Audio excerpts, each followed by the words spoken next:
우리 주님은 부활하셨습니다. 그 주님의 부활의 기쁨이 우리 사랑하는 성도님들의 삶과 가정 그리고 온 세상 위에 넘쳐나시기를 우리 주님의 이름으로 다시 한번 축복합니다. 현대 소방법에 초석을 넣은 사건은 소잃고 외양간 잃은 격에서 비롯되었습니다. 바로 1911년 3월 25일 뉴욕의 맨하튼에 있는 트라이앵글 셔츠 웨이스트 공장의 대화재 사건 때문이었습니다. 이 공장에 무려 500여 명의 직공들이 그 영화를 보시면은 이렇게 셔츠처럼 돼가지고 돼 있는 블라우스 있죠. 이런 옷들을 만들고 있었습니다. 여느 때처럼 만드는 어느 날 8층에 있는 천을 모아놓은 보관함에서 불이 발화하기 시작했습니다.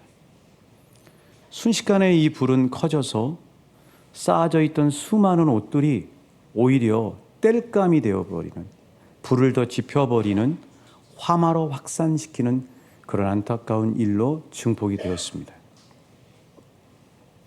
이 사고로 인해서 무려 146명이라고 하는 소중한 분들의 목숨이 유명을 달리했습니다. 이분들은 대부분이 이민해온 20대 여성 노동자들, 또 14살짜리 소년, 소녀, 그리고 일부 남성들, 이렇게 많은 분들이 피해를 입게 됐습니다. 사실 이 불이 한순간에 순식간에 번지면은요, 화마가 됩니다. 불은 평상시는 매우 유용한 도구이지만 이게 엄청나게 커지면 화마, 불마귀라고 그러죠. 이렇게 되는 겁니다.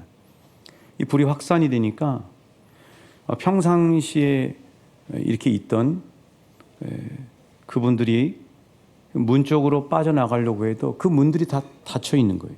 왜냐하면 노동자들이 뭘 훔쳐간다고 문을 잠궈 놓기까지 하고, 또 문 있는 데다가 그 옷감 상자들을 빼곡하게 쌓아 놓으니까 이게 완전히 출입구가 되는 것이 아니라 사람을 막아버리는 게 됐고, 그리고 10층이나 되는 이 건물 바깥에다가 매 층마다 대피로를 놨는데 이 대피로가 정작 불이 달궈지니까 다 녹아버리는 겁니다. 그러니까 한순간에 그 안은 아수라장이 됐고 아무도 빠져나갈 수 없는 출구가 없는 그곳에 갇혀버리는 너무나 안타까운 그런 상황이 계속해서 벌어지게 된 거죠. 천만다행인 것은 미리 일찍 그 불의 소식을 알았고, 또 10층에 근무하고 있던 분들은 옥상으로 이제 빠져나오게 됐습니다. 그런데 신고를 받고 뉴욕 소방서에서 총출동을 했는데, 출동해서 그 당시에 가지고 있는 장비, 고가 사다리로 높이 올리려고 해봤더니 고작 올라가 봐야 7층까지밖에 못 올라가요. 지금 8층, 9층, 10층이 화재에 뒤덮여 있는데 아주 무용지물이 된 겁니다. 그뿐만 아니라 이제 뛰어내릴 사람들을 대비해서 안전망을 쳐놨는데 그 안전망이 다 찢어져 가지고 무려 안전망으로 떨어져서 62명이 사망하는 그런 안타까운 일이 벌어지고 말게 된 것이죠. 자, 이런 불행스러운 대화재 사건 속에서 그나마 소망과 위안이 될 수 있었던 것은 아까 말씀드린 것처럼 옥상으로 대피했던 사람들이 구조를 받게 됐는데, 사실 그것도 정말 일촉즉발의 상황이었습니다. 왜냐하면 불은 위로 올라가잖아요. 위로 올라가면 결국은 옥상에 있어도 다 정말 숨을 못 쉬든지 아니면 불에 타서 이렇게 사망하게 되는데, 바로 그 옆에 뉴욕대학교 법과대학 건물이 있었습니다. 그 건물에서 있던 이 프랭크 소마 교수와 또 그의 제자들이 용기와 기지를 발휘해가지고 철제 사다리를 찾아낸 거예요. 건물과 건물 사이는 3m 떨어져 있는데 당연히 철제 사다리가 5m짜리인 거예요. 건물과 건물 사이를 연결을 한 겁니다. 그래서 옥상에 있는 사람들을 무려 60여 명을 구조하는 정말 위대한 일을 하게 된 것이죠. 그래서 이 사다리를 언론에서 당시에 이름을 붙였는데 하늘 사다리라고 이름을 정하게 됐습니다. 그리고 언론은 이 사고는 살인이고 인간이 가지고 있는 기술의 한계를 여실히 드러내 보여준다고 논평을 하게 됐습니다. 예수님은 오늘 본문 요한복음 11장 25절 26절에서 이렇게 당신을 선포하셨습니다. 우리 다시 한번 함께 예수님의 선포를 봉독하시면서 우리도 함께 선포해 보길 원합니다. 시작. 예수께서 이르시되 나는 부활이요 생명이니 나를 믿는 자는 죽어도 살겠고 무릇 살아서 나를 믿는 자는 영원히 죽지 아니하리니 이것을 내가 믿느냐. 사실 예수님께서 이 말씀을 하시기 전에 나사로의 집과 나사로가 살고 있던 마을인 베다니 마을은 온통 초상집 분위기였습니다. 여러분 초상집 분위기 아시죠? 저도 장례를 집례해 보면서 가정마다 그 공기의 무게가 달라요. 어떤 데는 정말 무거워요. 위로의 말씀을 전하기조차 어려울 정도의 무거운 공기가 가득 들어있는 것을 볼 수 있어요. 지금 나사로의 가정이 그런 것입니다. 젊은 오빠가, 자신의 오빠가 죽은 거 아닙니까? 얼마나 그 공기가 무거웠겠습니까? 또 그 당시에는 지금보다 훨씬 더 친밀한 마을 관계잖아요. 마을 전체가 무거운 절망과 슬픔의 공기 속에 갇혀 있는 거죠. 뿐만 아니라 죽음의 냄새가 나요. 그래서 오늘 말씀 39절에 보면은요, 나사로가 이미 죽은 지 나흘이나 돼서 벌써 냄새가 나지 않니? 하는 이런 얘기를 합니다. 죽음의 냄새가 가득 들어있는 거죠. 사람이 죽음 앞에 서면 어떻습니까? 온갖 한계가 드러납니다.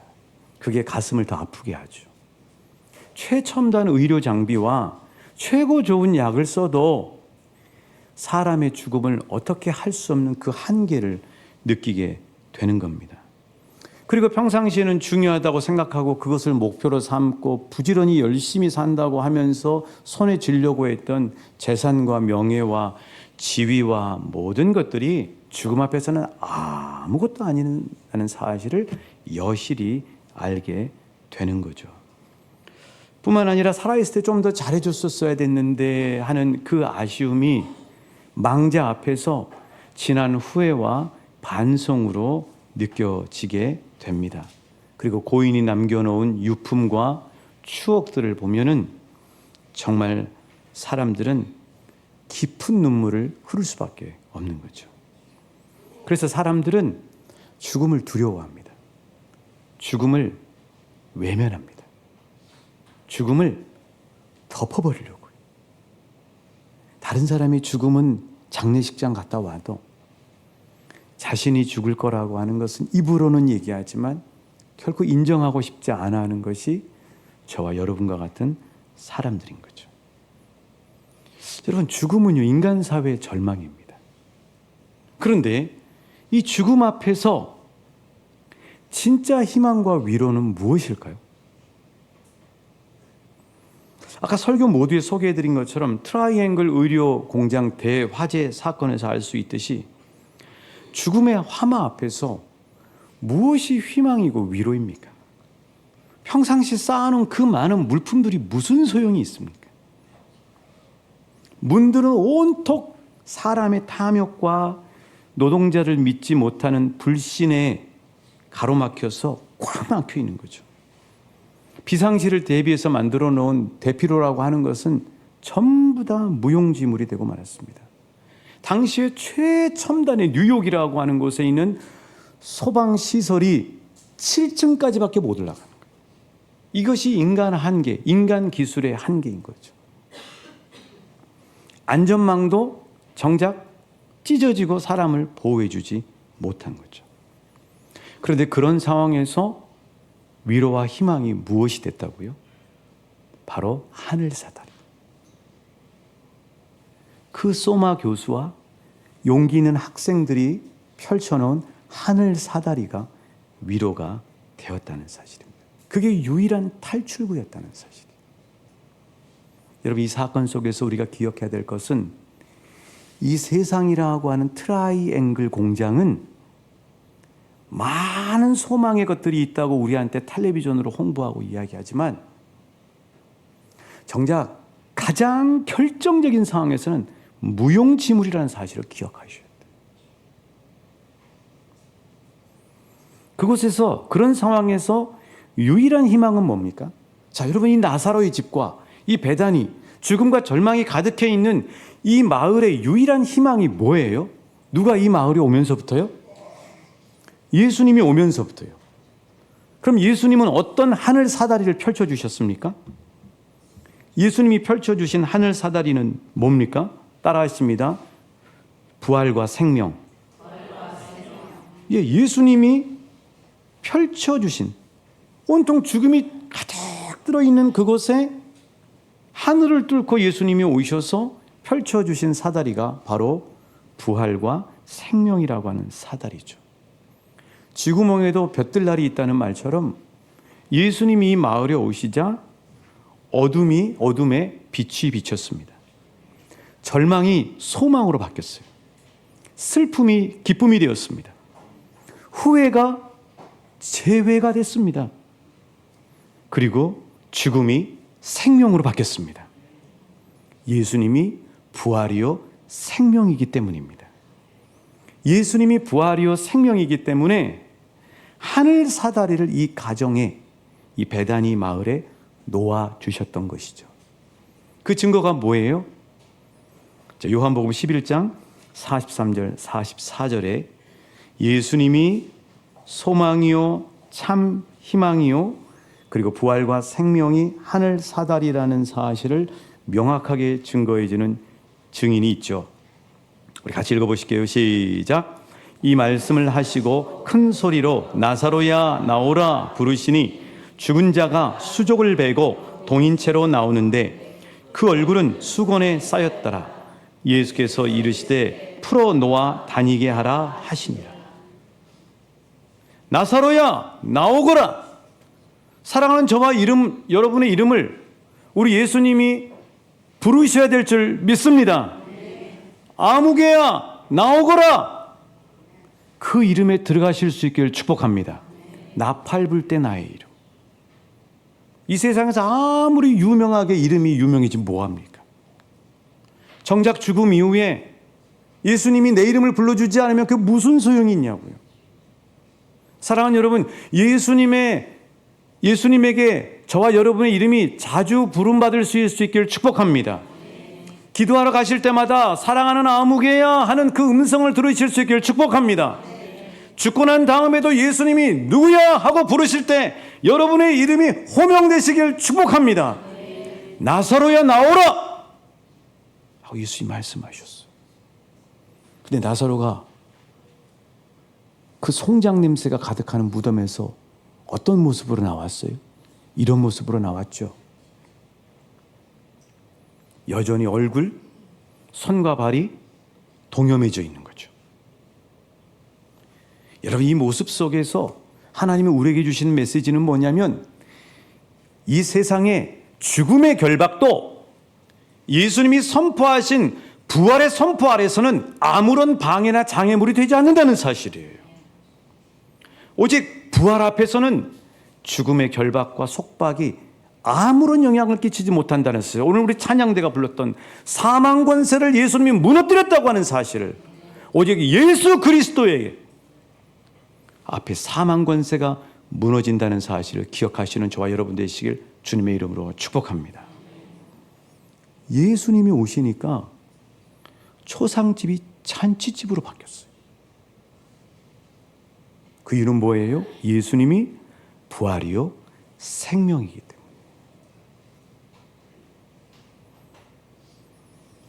여러분, 우리 공동체는 지난 한 주 동안 고난주간을 참으로 복되게 보냈습니다.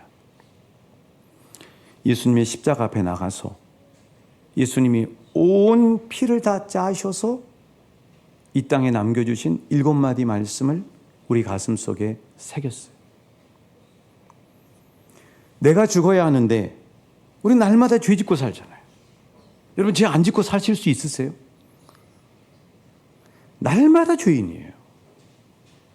그런데 예수님의 십자가 사랑이 없었다면, 십자가에서 예수님이 당신의 피값으로 우리의 죄값을 다 치러주시지 않았다면 우리는 그 죄의 벌을 받아야 되는 거죠. 그런데 예수님이 대신 죽어주심으로 저와 여러분이 생명과 구원에 이르게 됐다는 사실이에요. 그래서 예수님의 그 죽으심은 너무나 고귀합니다. 너무나 귀해요. 나한테 너무 감사한 거예요.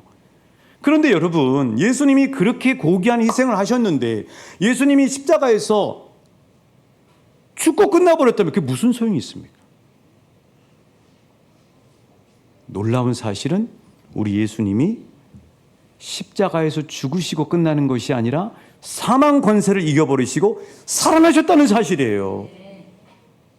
그래서 그 예수님의 부활이, 살아나심이 나의 부활이 되는 겁니다. 그걸 바로 고린도전서 15장 19절부터 23절에서 하나님은 분명하게 우리에게 말씀해 주시고 계십니다. 우리 말씀으로 확인해 보죠. 시작. 만일 그리스도 안에서 우리가 바라는 것이 다만 이 세상의 삶뿐이면 모든 사람 가운데 우리가 더욱 불쌍한 자이리라. 그러나 이제 그리스도께서 죽은 자 가운데서 다시 살아나사 잠자는 자들의 첫 열매가 되셨다. 사망이 한 사람으로 말미암았으나 죽은 자의 부활도 한 사람으로 말미암는도다. 아담 안에서 모든 사람이 죽은 것 같이 그리스도 안에서 모든 사람이 삶을 얻으리라. 그러나 각각 자기 차례대로 되리니 먼저는 첫 열매인 그리스도요, 다음에는 그가 강림하실 때 그리스도에게 속한 자요. 이 그리스도에 속한 자가 저와 여러분인 줄 믿습니다. 그래서 예수님이 부활의 문을 열어주신 거예요. 그래서 예수를 믿는 사람은 부활의 그 다음 열매가 되는 것입니다. 그런 복을, 그런 소망을 가지고 이 땅에서 사명자의 삶을 사시는 사랑하는 한 분 한 분 되시길 우리 주님의 이름으로 응원하고 축복합니다. 여러분, 이 땅에 사는 모든 사람들은요, 다 부활을 소망해요. 안 믿는 사람들도 먼저 간 망자를 생각할 때 천국에 있다고 이야기하잖아요. 그래 놓고 천국이 없대요. 이게 모순이죠. 평상시에는 천국이 없대요. 그러다가 사랑하는 이가 먼저 가면 다시 만나자고 얘기해요. 그러니까 이 땅에 있는 모든 사람들은 실은 다 이 땅에서 죽고 끝나 얘기해놓고도 다음 생을 살고 싶은 거예요. 아니, 부활을 소망한다고요. 모두가 부활을 다 원해요. 그런데 이 땅에 사는 사람들은 딱 두 부류로 나눠요. 부활 앞에서 막막하게 부활을 바라는 사람들이 있고, 저와 여러분처럼 확실하게 부활을 믿는 사람들이 있어요. 예수님도 사람이 죽으면 몸이 땅에서 썩고 영혼이 흩어진다고 절대 말씀하시지 않으셨어요. 예수님은 모든 사람이 부활한다고 이야기해요. 예수 믿는 사람도 부활하고 안 믿는 사람도 부활한다고 말씀하셨어요. 예수 믿는 사람도 부활하고 안 믿는 사람도 부활해요. 그런데 부활의 차원이 달라요. 그게 요한복음 5장 28절 29절 말씀이에요. 모든 사람은 죽고 끝나는 게 아닙니다. 살아나요. 그런데 전혀 다른 차원의 부활이 있어요. 말씀을 확인해 보죠. 시작. 이를 놀랍게 여기지 말라. 무덤 속에 있는 자가 다 그의 음성을 들을 때가 오나니 선한 일을 행한 자는 생명의 부활로, 악한 일을 행한 자는 심판의 부활로 나오리라. 부활은 두 가지가 있습니다. 예수님 당신이 직접 말씀하신 거예요. 한번 따라 하실까요? 생명의 부활, 심판의 부활.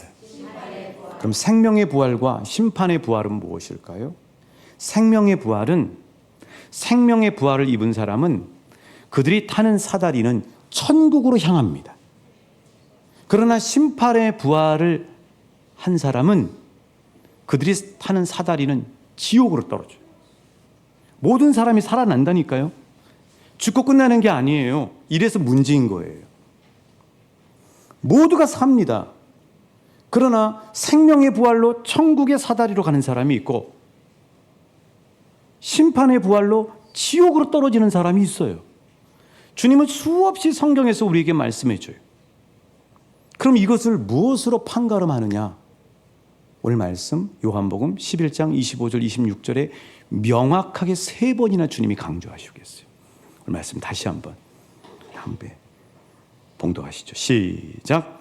예수께서 이르시되 나는 부활이요 생명이 나를 믿는 자는 죽어도 살겠고 무릇 살아서 나를 믿는 자는 영원히 죽지 아니하리니 이것을 내가 믿느냐. 뭐가 관건이에요? 누구를 믿는 거? 선인 악인은 착한 일하고 나쁜 일하고 그거 아니에요. 여러분 하나님 앞에서 선한 사람하고 악한 사람하고 고부고부입니다. 도토리 키재기라고요.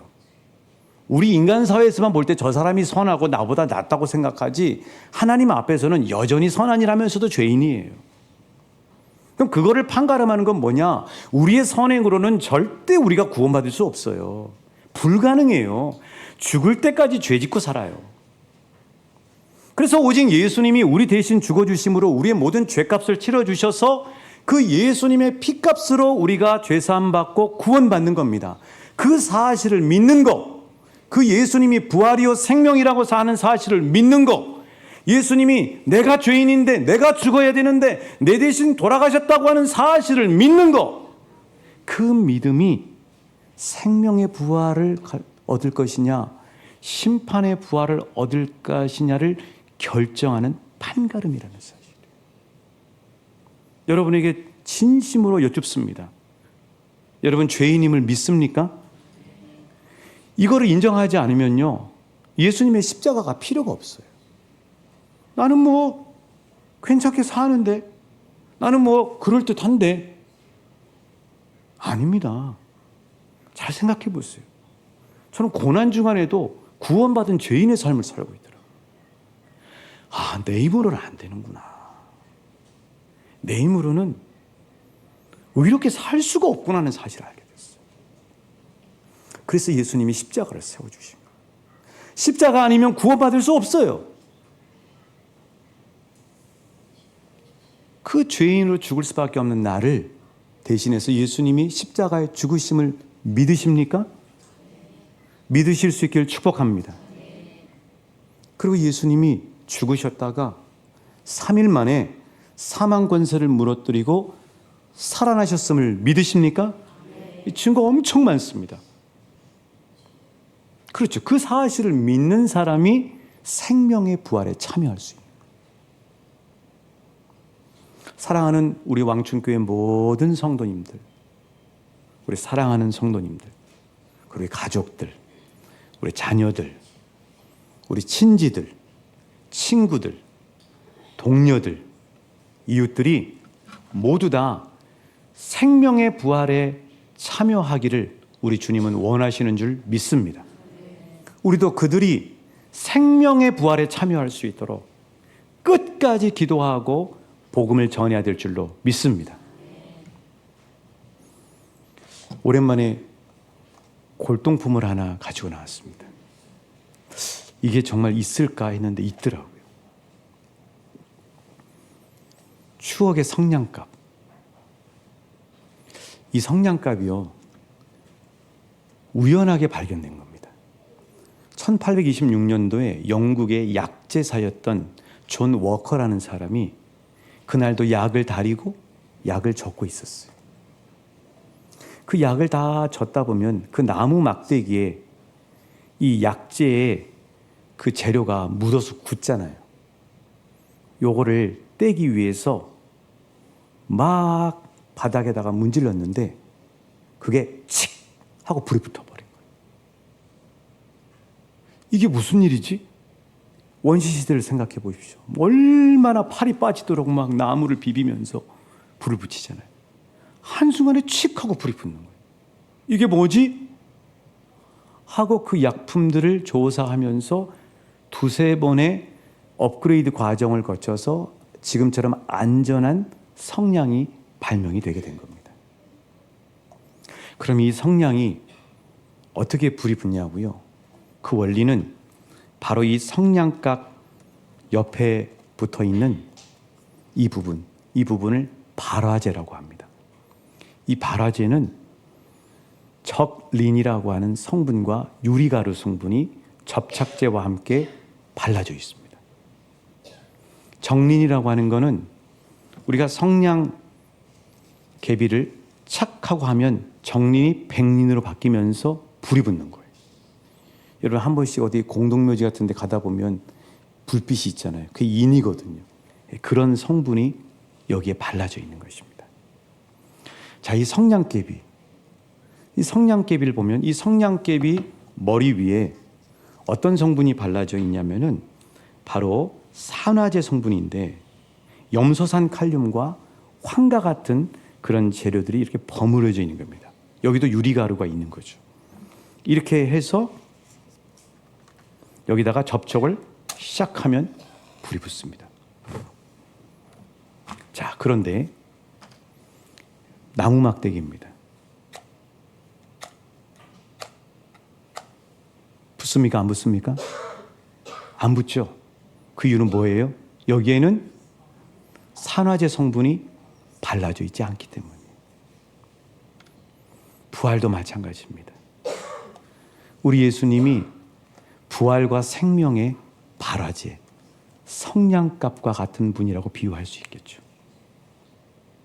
그런데 내가 아무리 부활을 희망하고 바란다고 해도 성냥개비인 내게 산화제라고 하는 믿음이 없으면 아무리 예수님 앞에 접촉을 해봐야 부활의 불이 타오르지 않습니다. 그래서 이 부활주일에 하나님께서 저와 여러분에게 말씀하시는 것은 이 부활의 불꽃이 틀 수 있는 믿음을 준비하라는 것입니다. 이 믿음이 있으셔야 돼요. 이 믿음이 계속해서 두텁게 발라지실 수 있길 주님의 이름으로 축복합니다. 우리 예수님은 이 땅에 있는 모든 사람들이 구원되고 그리고 부활의 영광의 잔치가 열릴 텐데 그 잔치에 참여하기를 원하십니다. 마치 청첩장처럼 부활의 잔치의 초대장을 모든 사람들에게 주시기를 원하세요. 사랑하는 여러분, 이 부활의 복된 아침에 사망 권세를 무너뜨리시고 부활하신 우리 주님의 이 부활에 열어놓은 이 영광의 잔치 가운데 믿음으로 준비하셔서 모두 다 참여하시는 참 복을 누리시는 사랑하는 한 분 한 분 되시길 우리 주님의 이름으로 축복합니다.